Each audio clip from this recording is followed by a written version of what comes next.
Chers héros, chères héroïnes, nous voilà encore une autre fois pour vous parler de nos sujets que nous abordons chaque semaine pour vous aider à améliorer encore vos conditions de vie et aussi à pouvoir apporter un grand changement dans votre vie et devenir un héros qui écrira sa propre histoire. Alors, pour aujourd'hui, je vais nous parler de la prise de décision. Pourquoi la prise de décision est-elle importante dans la vie de quelqu'un? Ça peut tarder, j'aborde directement. La prise de décision est tellement importante pour toi parce que ta vie est régie de chaque décision que tu prends et de chaque choix que tu fais de ta vie. Tu peux gâcher toute ta vie avec une décision que tu prends, aussi petite qu'elle soit. Elle peut détruire toute une vie et elle peut mal influencer ta vie et que tu puisses le regretter plus tard. C'est pourquoi je vais nous parler de la prise de décision. Je vais parler en gros ce qui est de la prise de décision et plus tard, dans les séances à venir, nous pourrons entrer encore plus en profondeur de ce qui est de la prise de décision. Ne prends jamais une décision quand tu es en colère, ne prends jamais une décision quand tu es dans la joie et ne prends jamais une décision quand tu es triste. Qu'est-ce que je veux dire par là? Quand tu es en colère, ta tête ne réfléchit plus comme d'habitude. Pourquoi? Parce que tes nerfs sont tendus et tu ne peux plus les utiliser à la totalité. Et quand tu es en colère, ton cœur bat si vite que tu ne peux plus l'utiliser et que ton cœur n'est pas à l'aise.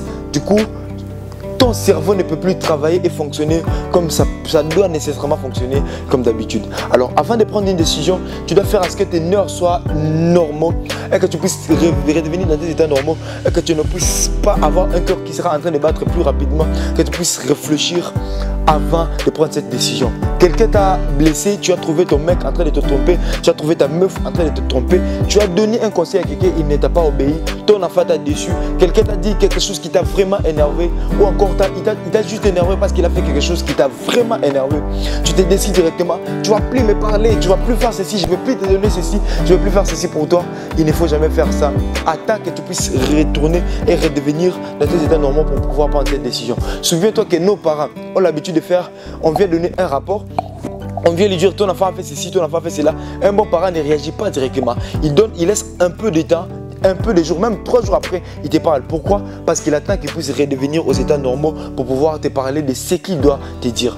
La deuxième des choses, j'ai dit, ne jamais prendre une décision en état triste. Quand tu es triste, tu as ton âme qui veut avoir une solution dans ces problèmes-là. Ton âme a besoin, ta tête et ton âme ont besoin d'avoir, et bien sûr ton cœur qui est blessé, a besoin d'avoir une résolution de quelque chose qui va impacter positivement ce qui a été comme blessure. Alors c'est pourquoi nous nous retrouvons des fois face à des décisions qui sont difficiles à prendre, mais nous devons la prendre parce qu'il est mieux pour nous de prendre une décision lorsqu'il est normal que de prendre une décision lorsqu'on est triste. Quand tu es triste, tu ne peux pas prendre une décision parce que quand tu veux le prendre, tu as ta tête qui te ramène que tu dois prendre cette décision au détriment de l'autre personne qui t'a fait du mal, juste pour faire plaisir à ton âme. Je vais en développer plus tard dans les autres éditions qui vont venir, mais la troisième des choses que j'aimerais te dire, c'est dans la joie. Tu ne peux jamais, mais alors jamais prendre une décision quand tu es dans la joie. Pourquoi? Parce que quand tu es dans la joie, tu as facilité, ton cœur ouvert à donner quelque chose sans réfléchir. Je donne un exemple. Quelqu'un t'a dragué, un mec t'a dragué et tu sais bien que cette personne-là n'est pas une bonne personne pour toi. Cette personne peut te tromper, cette personne peut te donner des mauvaises choses plus tard qui vont te faire retrouver dans le monde de ceux qui disent que l'amour n'est pas fait pour eux. Alors que tu peux bien prendre une décision avant d'accepter juste parce que toi tu as pris une décision à te focaliser sur ton plaisir qui t'a accordé. Il te fait un cadeau en train de te draguer, il t'offre un cadeau et toi vu que tu as ce cadeau de quelque chose que tu as toujours voulu, un iPhone 11 ou un iPhone 15 Plus, je sais pas, 15 Pro Max ou quelque chose comme ça te fait tellement plaisir et tu l'accordes ton cœur alors que plus tard ces mecs commencent à jouer avec tes sentiments et tant d'autres choses. Ne prends jamais de décision, ça c'était juste un exemple illustratif pour te montrer que tu ne peux jamais prendre une décision en état dans la joie. Prochainement, nous allons pouvoir parler de comment reconnaître que cette décision que tu prends est bonne.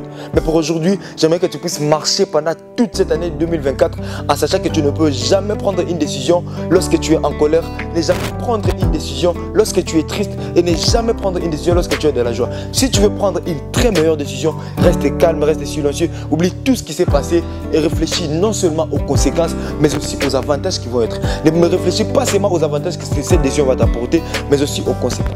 Il y a des décisions qui te montrent plus de conséquences que d'avantages. Il y en a aussi qui montrent plus d'avantages que de conséquences. Mais la plus grande base de tout cela, c'est que tu puisses avoir une très grande conviction de ce que tu vas prendre comme décision. J'ose croire que tout ce que je t'ai donné comme astuce aujourd'hui va être vraiment important pour toi. Et j'espère vraiment que cela va apporter un changement dans ta vie et que tu l'utiliseras tout au long de cette année et puis toute ta vie, parce qu'avec la grâce de Dieu, nous allons y revenir pour que tu puisses encore le retenir. Le changement n'a jamais été facile.